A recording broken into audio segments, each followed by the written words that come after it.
morning. It's dark out. I had to turn the light on. Weird. Back from the gym. Did 40 minutes on the bike. And as you can see, I did not do a personal best on the mileage. It was a sweaty ride. I mean, it still felt like a push, but I just wasn't super fast today. I think I'm dealing with too much of this emotion from the therapy and all that. I think I had bad dreams and I woke up angry, mad that I have to do all this work, just feeling overwhelmed by all of it, and tired. But that's the process. So I gave myself lots of pep talks on the bike because my life isn't bad. My current life is not bad. But if I want what I want, for me, I have to get over my past life. It just feels like too much today. Anyway, I do have meetings today. I don't know that there'll be some podcasts. In my current mood, I'm probably just going to have to knuckle down and be all about work, because I can't take this to work. I do have Sir Optimus meeting tonight, but I'm not going in person because it would just be too much of a scramble to get there with a potluck item on the bus all the way across town after work. And then I wouldn't get home probably till like 11, which I get up at 4:30.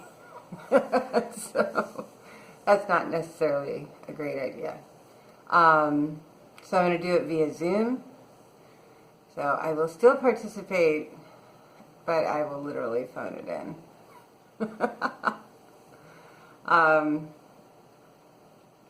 I want to just cancel everything when I'm in this mood. Like, I don't want to do anything to interact with anyone. And so I'm glad I have the Zoom so that I don't burn the bridge just because I'm in this mood, because I want to keep it going.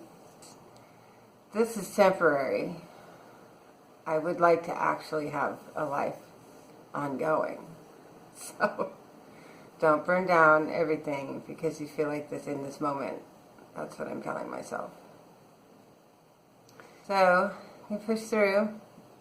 Try not to eat a bunch of sugar.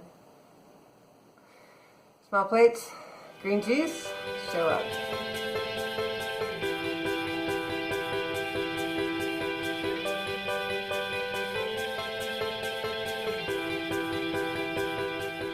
Hello, it is Tuesday after work, and I'm home.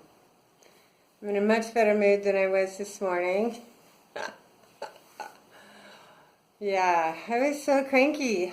Oh my God. I was just so angry this morning with the stuff that had come up in therapy. And it's funny how that works, because I was fine for days. I'm just sort of processing, and not this morning. I was over it. But I moved through my crankiness, and I'm doing okay. I tried to be as productive with that energy as I could. So one of the things that we've been working on in that meditation class that I've been taking is a thing called SOS. And that means slow down, slow your breathing, slow your thinking, slow down, observe. So try to detach yourself. If you're able to take a few deep breaths, you can detach yourself from whatever's upsetting you, or even a current interaction that's not going the way you'd like. And then shift your train of thought into something that is more in line with your true self, like your usual self. And so that you're not operating in your actions and your thoughts from maybe an insecure position or an old train of thought that doesn't suit you or serve you anymore. And so I did that several times today, just because I start my day with a fairly high pressure meeting every morning. I walk in the door at work and I get on a conference call and I have to run that show productively straight out of the box. And I couldn't take that anger into that call or it would not have been productive. And so, slow down, observe, and you can chalk up observing as being a good listener.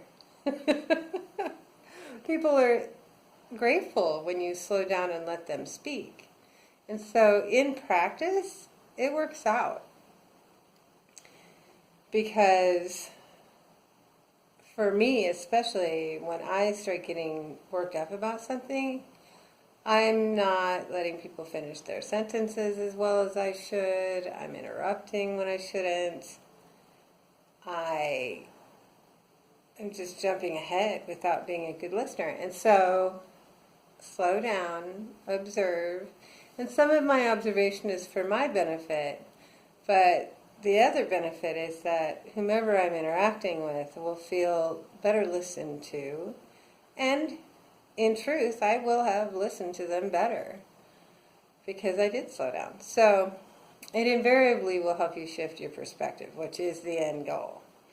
And we're now going into, tomorrow is the third class of meditation class, and through the first week of it, last Wednesday when I went, he asked if we'd done that, and I had totally forgotten, and I hadn't done it.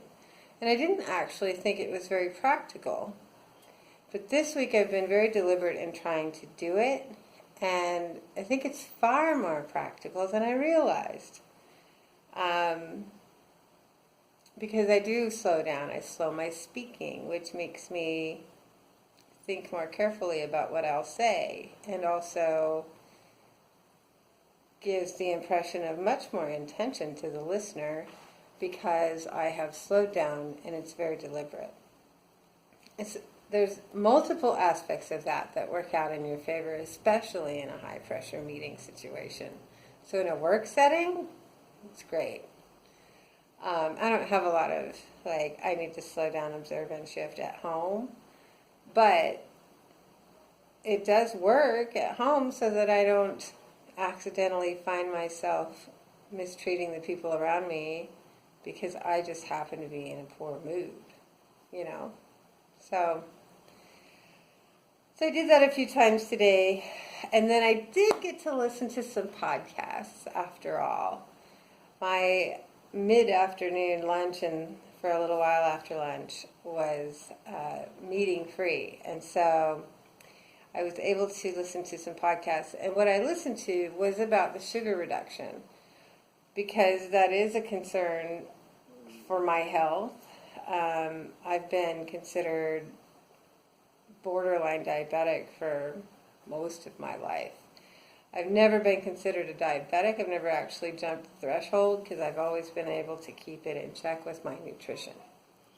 But the sugar that I eat is still too much, and if I want to stay healthy long term, I need to get to a good, healthy, almost no sugar intake, which means that the occasional candy has to stop, and I probably need to actually cut down on some of that fruit that I'm taking in. The downside is my green juice has a bunch of apples in it, and it actually has quite a lot of sugar because of that.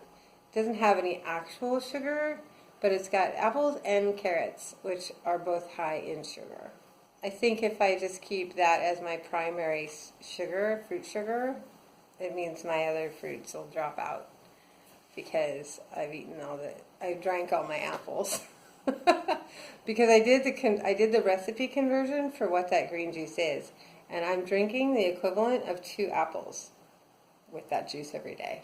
That's a lot of sugar. So, if you do a diabetic nutrition plan, that would be considered a pretty heavy sugar hit first thing in the morning.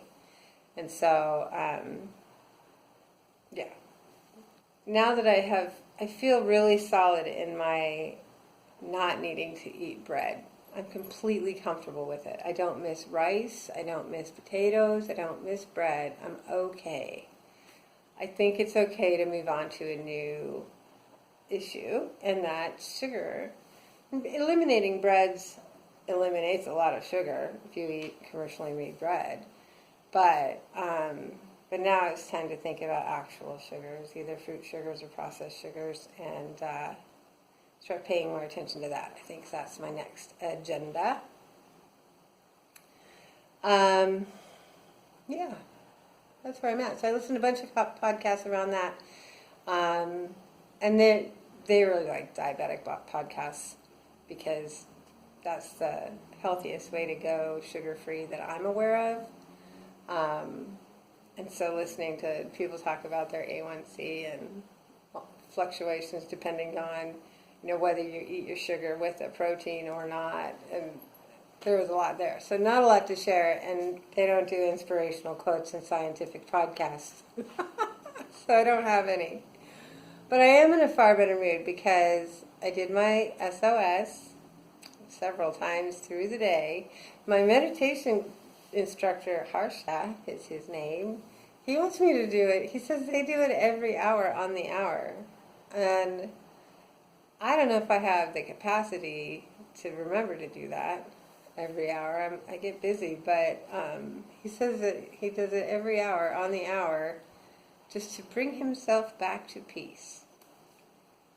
But doing it the few times that I did it today, it certainly did help my mood and helped me to detach from what was bothering me this morning and sort of think about it in a more productive way, not as emotionally driven. I'm going to make myself a tomato salad with cucumbers and have that for dinner. My breakfast was the usual egg whites with spinach, soy sauce, and black pepper, and a big jug of green juice. Lunch was really simple. Half of an avocado and some shrimp that were cooked in an enchilada sauce. So they were kind of spicy. And then I threw a pinch of diced onions and cilantro on top and a little spoonful of sour cream just in case the shrimp were too spicy. That was fantastic lunch. And it held me over. I haven't had anything else all day. So, yeah, that's good. I think I didn't even have a tea. Yeah, just water. I've been trying to really get my water back up. And today I was good about my water. That's all I got. Hope you guys are doing great. See you in the morning.